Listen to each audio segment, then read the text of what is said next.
Hi, and welcome. You're listening to the X22 Report. My name is Dave, and this is episode 1000A, and today's date is June 17th, 2016, and the title of the episode is The Economy Continues to Deteriorate as the Real Estate Bubble Pops. Now, before I get started, I just want to make an announcement. I uploaded an interview with Fabian Calvo. He is on the X22 Report Spotlight YouTube channel.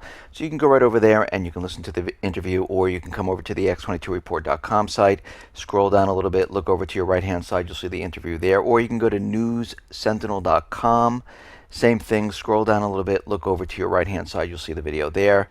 And for those people that are writing in, congratulating me on 1,000 episodes, thank you very much. But what we're doing here is we are tracking what the government has been doing, what the economy is doing, all the propaganda, all the lies, and I put the episode numbers on each one of these so we can easily go back to something, because it's a lot easier to say, let's go back to episode number 761 than to try to search for the title. That's why I have the episodes on each one of these reports. But for those people who like the numbers that we hit 1,000, thank you very much. Actually, for all those people that supported me from the beginning up to this point, thank you very much. For those people that donated, thank you very much. I really do appreciate it. A lot of people think that I have an entire staff that's working for me. No, it is just me. I am the one who does the pictures, the recording.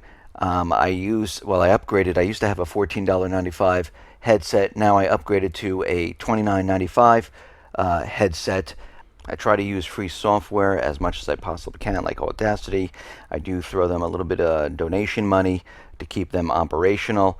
And for those times that I have to purchase software, I do. But all of this is being done to keep everyone informed, to make sure that we're keeping the government accountable, tracking all the lies and everything that they've been doing, the destruction of the economy, and we are going to continue to do this until we, the people, take back our country. Let's get into the economic collapse financial news. Now, we're going to head out to Greece right now, and we know that austerity, it does not help the people whatsoever. Now, the Bank of Greece is coming out, and they're saying that the economic crisis, the strict austerity in Greece, well, it is not working at all. It's killing the Greek people. Because what we are seeing right now is that there's a strong impact on the health of the population when you have this type of austerity. And they actually broke it down of all the things that have increased since austerity. And you have to remember, people are very stressed. They don't have health insurance. They don't have employment. They don't have housing. They feel that things are hopeless. They have no future in their heads where they're seeing anything good. And what they're saying is that suicides, they have increased, because during this time period, when the economy turns down, we do see an increase of suicides. We saw this back in 1929. Actually, we saw in 2008 suicides increase. We see infant mortality is increased by 50%. Increase of parts of population with mental illness, especially depression, that is increased. Chronic disease increased by 24% in Greece. So what we're seeing is that austerity is really put into place to keep the bankers wealthy and happy, the creditors wealthy and happy, the central bank system continually operating, and the people pay for all of this, not just with their hard-earned money, but with their health, with their families, and everything else. Now, here in the United States, they're trying to keep the illusion alive that housing is fine, retail is fine, everything is working perfectly here. No need to question anything. Now, the U.S. government hates when you question things, because then they have to come up with answers, and they have to prove it, which becomes a little difficult because most of it is lies.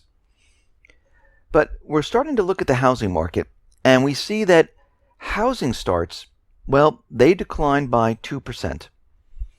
And housing, when you look at it, really has gone nowhere. Now, what they did is they went around to the cities, 20 of them or so, and they decided, you know what, let's create bubbles in these cities. And this is exactly what they did, and it's very easy to create a bubble. And I discussed this many, many times before. But what we're seeing right now, this is coming from a Paragon report, which was released last week about home prices in San Francisco. They're saying they have cooled significantly. In April and May, the median price of a house rose 2% from the prior year to $1.38 million, which pales in comparison to April and May of 2015, which saw a 23% increase from the prior year. Now, they're looking at this and they're saying the cooling is most notable in the high-end market, and that's usually when it starts. And then it comes down to the lower end and the lower end. And this is what we saw back in 2008. And we're starting to see the bubble pop because this is dramatic right now. And venture capitalists in Silicon Valley, their investments, they have fallen by 20% in the first quarter from a year earlier. So this is already showing that things are not going well. Now remember, those 20 cities that they picked, this is where they drove the prices up. But all the outlying areas, and I'm getting a lot of email from people who are living in many different towns where their houses are between 200,000, 400,000, maybe a little bit more than that. They're saying it's very, very difficult to sell the house. People are not coming out to see it. They're lowering their prices. They don't understand what's going on because everyone is telling them that everything is fine. And what we're seeing right now is houses, they're staying on the market longer and longer and longer. And now we're starting to see in these cities where they pumped up the bubbles, everything's starting to cool. It's starting to pop. And when this goes, this is going to be a major, major problem because this is going to bring down the entire economy. Because when people lose the faith in real estate and they don't see prices going up anymore, they're going to scratch their head and say, what is wrong here? This is what happened in 2008.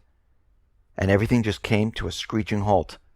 The Baltic Dry Index we've seen has fallen another 11 points to 587. So we're back in the 500 range already. Now, something very interesting that came out of Sovereign Man about how the Fed has brought back taxation without representation. And if we go back in time, we realize that the Founding Fathers, Thomas Jefferson, he included imposing taxes without our consent on the long list of grievances against Great Britain. And he put this in the Declaration of Independence. And this was enough to go to war. But when we look at our government today, we realize we have a central bank which does not have the best interests of the people in mind, is not a body that is elected by the people whatsoever, and they're actually taxing us without our consent, without representation. And the Fed has the ability to kind of control what we do with our funds. Think about this for a second. If they lower the rates or raise the rates, they have the ability to induce people to adjust their spending habits. If they want us, little people, to spend a little bit more, they cut rates. If they want us to spend less, they raise rates so they can control us in that respect. The combination of inflation and low interest rates benefits certain people, and it causes the middle class, their savings, to lose purchasing power. This is a transfer of wealth from savers to debtors. In other words, it's a form of tax. Now, unlike a normal tax, which is passed by Congress, this one is created by the central bank using the backdoor approach. And we have to remember, we didn't get to vote for the 12 members of the Federal Reserve. We didn't. In fact, based on the way the Federal Reserve works, the majority of the committee members, they're appointed by the commercial banks. So this is exactly what our founding fathers were talking about. We're being taxed without representation. Now, across the globe, we are seeing many of the stock markets decline. If we look at the Chinese economy, we're seeing their stocks are down by 40%. If we look at the Japanese economy, the third largest economy, their stock market is down 26%. If we look at the German stock market, the fourth largest economy in the world, they're down 19%. If we look at the UK, the fifth largest economy, they're down 13%. France, they're the sixth largest, they're down 20%. And Italy, well, they are down 32%. Now, what about the US? Well, the US has the ability to manipulate a lot of different things. They have they have the plunge protection team, the high frequency traders. The Fed steps in, gives the free money to the banks, has the banks take that free money and pump it into the stock market. This is what they've been doing with quantitative easing. And we see right now that the U.S., the U.S. government central bankers are desperately trying to keep this market alive.